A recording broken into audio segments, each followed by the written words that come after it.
प्रिय भाई और बहनों, आज का शुभ संदेश के लिए आप सभी को हम स्वागत करते हैं। कदम लड़खड़ाते समय में तेरी कृपा संभाला मुझे। कदम लड़खड़ाते समय में तेरी कृपा संभाला मुझे।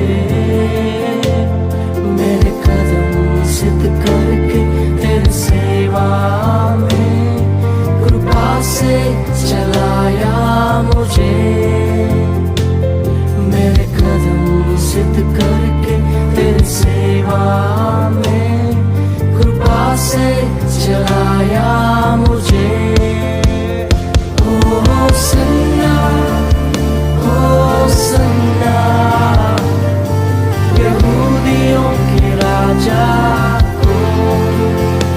ओ सन्ना, ओ सन्ना, आने वाले राजा को। आज का संदेश प्रभु के दास जोशी अब्राहम आसाम से बांटा जाएगा। प्रार्थना के साथ सुनिए। परमेश्वर का नाम की महिमा हो। शुभ संदेश के द्वारा हमें सुनने वाला हर एक भाई बहनों को जल्दी आने वाला प्रभु यीशु मसीह का श्रेष्ठ नाम में हमारा प्यार भरा नमस्कार। हम लोग आज का मनन के लिए पढ़ेंगे पत्रस का दूसरा पत्री 1 अध्याय 1 और 2 पद। शिमन पत्रस की ओर से जो यीशु मसीह का दास और प्रेरित है, उन लोगों के नाम जिन्होंने हमारे परमेश्वर और उद्धारकर्ता यीशु मसीह की धार्मिकता द्वारा हमारे समान बहुमूल्य विश्वास प्राप्त किया है। परमेश्वर की ओर हमारे प्रभु यीशु मसीह की पहचान के द्वारा अनुग्रह और शांति तुम्हें बहुतायत से बढ़ती जाए। पिछले सप्ताह में हम लोग देख रहे थे कि ये 1 और 2 पद जो है इस पत्री का अभिवादन है, और इस अभिवादन में पहला पद में जो इसका लेखक शिमन पत्रस अपना जो परिचय किया और उसके बाद किसके लिए लिखा है और उन विश्वासियों के बारे में कुछ बात उधर लिखा है। और उसके बाद इसका दूसरा पद में हम लोग देख सकता है ये एक आशीष का वचन ये पाठकों के लिए पत्रस देता है, मतलब एक आशीर्वाद है। और ये आशीर्वाद ऐसे है, परमेश्वर की ओर हमारे प्रभु यीशु की पहचान के द्वारा अनुग्रह और शांति तुम्हें बहुतायत से बढ़ती जाए। ये जो आशीर्वाद है जो पहला पत्रस 1 अध्याय में हम लोग जो आशीर्वाद देखता है उसका समान है। तुम्हें अनुग्रह और शांति बहुतायत से बढ़ती जाए। उस समय का जो यूनानी लोग और यहूदी लोग जो आपस में अभिवादन करने के लिए ये दोनों शब्द इस्तेमाल करते थे, अनुग्रह और शांति। और पहला पत्रस का जैसा ये पत्रस का दूसरा पत्री भी ऐसा एक मिक्सड ऑडियंस के लिए लिखा है, अर्थात जो पाठकों में यहूदी लोग से विश्वास में आए हुए लोग भी है और यूनानी लोग और अन्य जाति लोगों में से विश्वास में आए हुए लोग भी है। यूनानी लोग आपस मिलने से करिस या अनुग्रह शब्द से वो लोग अभिवादन करते थे, और दो यहूदी लोग आपस में अगर मिलने से वो लोग शालोम अर्थात शांति बोलकर वो लोग अभिवादन करते थे। और इधर हम लोग देख सकते हैं पहले अनुग्रह और उसके बाद शांति। अनुग्रह नहीं होने से शांति कभी भी नहीं हो सकता है। गिनती का किताब 6 अध्याय उसका 25 और 26 पद में मैं इसे पढ़ता है, यहोवा तुझ पर अपने मुंह का प्रकाश चमकाए और तुझ पर अनुग्रह करे। यहोवा अपना मुंह तेरी ओर करे और तुझे शांति दे। इधर भी हम लोग वो क्रम को हम लोग देख सकते हैं, पहले अनुग्रह और उसके बाद शांति। अनुग्रह जो है वो परमेश्वर का अकारण उपकार है। जो उपकार या भलाई के लिए हम लोग लायक नहीं थे वो हमें अकारण से परमेश्वर किया, और वो है परमेश्वर का अनुग्रह। परमेश्वर का अनुग्रह हमारे ऊपर प्रकट हुआ है। इफिसियों का पत्री 2 अध्याय उसका 5 पद हमें जानता है, उधर ऐसे लिखा है, हम अनुग्रह ही से तुम्हारा उद्धार हुआ है और उसका साथ में उसका 8 पद में हम पढ़ता है कि क्योंकि विश्वास के द्वारा अनुग्रह ही से तुम्हारा उद्धार हुआ है।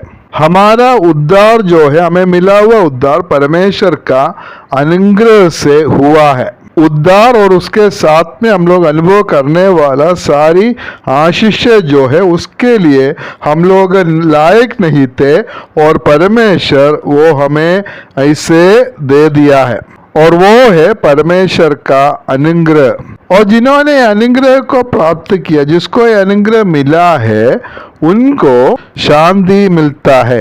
रोमियों का पत्री 5:1 में हम लोग पढ़ता है, जब हम विश्वास से धर्मी ठहरे तो अपने प्रभु यीशु मसीह के द्वारा परमेश्वर के साथ मेल रखे।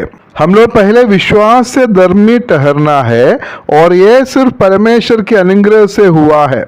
और ऐसे परमेश्वर के अनुग्रह से जो धर्मी ठहरे वो प्रभु यीशु मसीह के द्वारा परमेश्वर के साथ मेल रखता है, अर्थात शांति रखता है। इसलिए जब पत्रस इनको आशीर्वाद देता है तब ऐसे आशीर्वाद देता है, परमेश्वर की ओर हमारे प्रभु यीशु मसीह की पहचान के द्वारा अनुग्रह और शांति तुम्हें बहुतायत से बढ़ती जाए। और अनुग्रह और शांति हमें कैसे मिलता है? हमारे प्रभु यीशु मसीह की पहचान के द्वारा अनुग्रह और शांति तुम्हें मिलता है। और पहचान बोलकर जो शब्द जो इस्तेमाल किया है वो ऐसा ज्ञान है, वो अनुभव से मिलने वाला ज्ञान है। ये पत्री जो है गलत शिक्षा और गलत शिक्षकों के जो बारे में, उसका शिक्षाओं के बारे में समझाने के लिए पत्रस लिखा है। तब उसके लिए हमें सही जो ज्ञान होना चाहिए और वो ज्ञान है ऐसा कुछ सीख कर मिलने वाला, सिर्फ सीख कर मिलने वाला ज्ञान नहीं है, वो अनुभव के तरफ से भी होने वाला ज्ञान है। इधर दूसरा पत्रस 3:18 में ऐसे पढ़ता है, पर हमारे प्रभु और उद्धारकर्ता यीशु मसीह के अनुग्रह और पहचान में बढ़ते जाओ, उसी की महिमा अब भी हो। यीशु मसीह के अनुग्रह और पहचान में बढ़ते जाओ बोलकर हम लोग इधर देख सकता है। हम लोग जितना प्रभु यीशु मसीह के करीब जाएंगे और हम अपना जीवन से हम प्रभु यीशु मसीह को जब हम लोग ज्यादा से ज्यादा जानेंगे तब हम उस पहचान में हम लोग आगे बढ़ता है। और हमें इस पहचान में हम लोग बढ़ना है तो प्रभु यीशु मसीह को हम लोग अनुभव के तरफ से हम लोग उसको जानना है। उसके लिए हम उसके साथ समय बिताना है, उसके साथ संगति करना है, उसके साथ रहना है। तब हम प्रभु यीशु मसीह को हमारा जीवन में हम लोग पहचान सकता है और उस पहचान में हम लोग आगे बढ़ सकता है। और ये गलत शिक्षक लोगों को ऐसा ज्ञान नहीं है। और लोग सिर्फ कुछ शिक्षा अपना युक्ति में जो मिला हुआ कुछ शिक्षा ऐसे सिखाता है, प्रभु यीशु मसीह के साथ, परमेश्वर के साथ वो लोग का कोई रिश्ता नहीं होता है। इस पत्री में ज्ञान या पहचान बोलकर जो शब्द है 16 बार इस्तेमाल किया है। हम लोग ये पहचान में आगे बढ़ना है बोलकर प्रभु हमारा जीवन से चाहते हैं। सिर्फ दिमाग में रहने वाला या का जो ज्ञान होने से कोई फायदा नहीं है। हमारा जो ज्ञान है वो सही ज्ञान है, परमेश्वर का वचन से, प्रभु के वचन से, वचन के आधार पर और प्रभु यीशु मसीह को अधिक से अधिक जानने के द्वारा अनुभव से जो होने वाला जो ज्ञान होना चाहिए। अगर हमारा ज्ञान से जीवन में कुछ सुधराव या कोई भड़क नहीं होने से वो ज्ञान से कोई फायदा नहीं चाहिए। प्रभु यीशु मसीह को हम ज़्यादा हम लोग जानेंगे, पहचानेंगे तो क्या होंगे, हम उसका स्वरूप में हम लोग अनुरूप हो जाएंगे और उसके जैसा बनने के लिए हम लोग कोशिश करेंगे और ऐसा हम लोग जिएंगे।